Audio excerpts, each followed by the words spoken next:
মাশাআল্লাহ করে অসংখ্য বাস এখানে চলাচল করে। এই বাসগুলো হাজিদেরকে নিয়ে যায় আরাম শরীফে, আবার নিয়ে আসে। তো এখানে দেখুন অসংখ্য কবুতর মাশাআল্লাহ করে। এই যে চায়না যে হাজিগণ আছেন তাদের খাবার দেয়, বিভিন্ন গম ডাল এগুলো দিয়ে থাকে। এগুলো দেওয়ার পরে এখানে কবুতর খাওয়া দাওয়া করে। এই যে দেখেন কত সুন্দর, মাশাআল্লাহ অনেক সুন্দর। এখান থেকে অসংখ্য হাজিগণ চায়না যারা আছে তারা এখানে কেউ যাবেন বা কেউ আসবেন।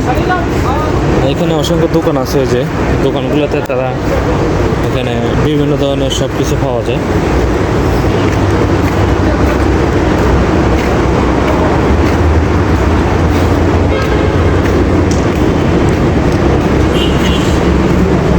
এমন কোনো জিনিস নাই এই যে দোকানগুলোতে পাওয়া যায় না। তবে এখানে মক্কা শহরে বেশিরভাগের দোকান যারা করে তারা বলমার লোক, তারা বাঙালি না, মানে যে রোহিঙ্গা আছে তারা আর কি। তারা এখানে দোকানটা একটু বেশি, তাদের যাতায়াতে বেশি, লোকজনও বেশি। এখানে অসংখ্য গাড়ি, যে বাসগুলো দেখুন, এই বাসগুলো এখানে একটু যাতায়াত বেশি করে, চলাচল বেশি হয়। এখানে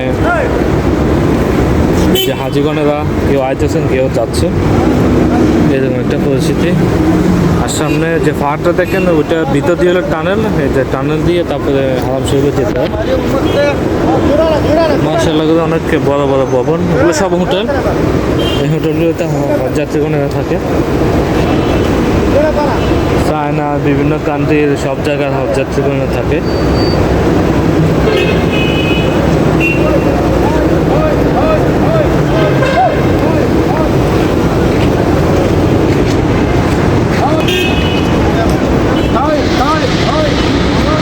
মাশাআল্লাহ অনেক সুন্দর একটি জায়গা, খুব ভালো লাগে। এরকম একটা জায়গাতে আসলাম, মানে খুব আনন্দ, মানে এরকম একটা কাজে আসলাম।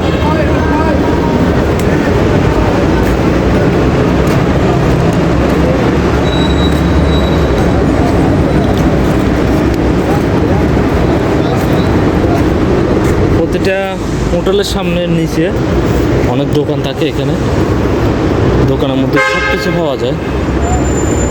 এই যে মার্কেট, বড় মার্কেট, নিচে একদম মার্কেট। এখানে খেজুর, সব ধরনের খেজুর, এখানে কলা, আইফেল সব কিছু আছে, কাপড় সব কিছু পাওয়া যায়। আর এদিকে তো বাস যাতায়াত করে। এখন হোটেলে ঢুকছি, এখানে দেখেন যে লাকেজগুলো দেখেন, এখানে লাকেজগুলো যাবো। এখানে আমাদের লোকজন যারা আছে সবাই এখানে আড্ডা দেয়, কথাবার্তা বলে, গল্প করে। এখানে যে সামানগুলো আমি আপনাদের দেখাই, এই যে লাকেজগুলো দেখেন, এগুলো আমরা দেয়ানার ভিতরে এগুলো লোড করবো, লোড করে দিলে চলে যাবে। আমাদের কাজ হলো এটাই, এখন বড় হওয়ার সময়, তো এই কাজটা আমরা করে থাকি। আর আমার ভিডিওটা যদি অবশ্যই ভালো লেগে থাকে অবশ্যই সবাই লাইক কমেন্ট শেয়ার করবেন, আর অন্যদেরকে দেখার সুযোগ করে দিবেন যাতে সবাই দেখতে পায়। আমার মক্কা মদিনা আরাফাত ময়দানের অনেকগুলো ভিডিও আছে, অবশ্যই সবাই দেখবেন। তো সবাই ভালো থাকবেন, সুস্থ থাকবেন, আল্লাহ হাফেজ।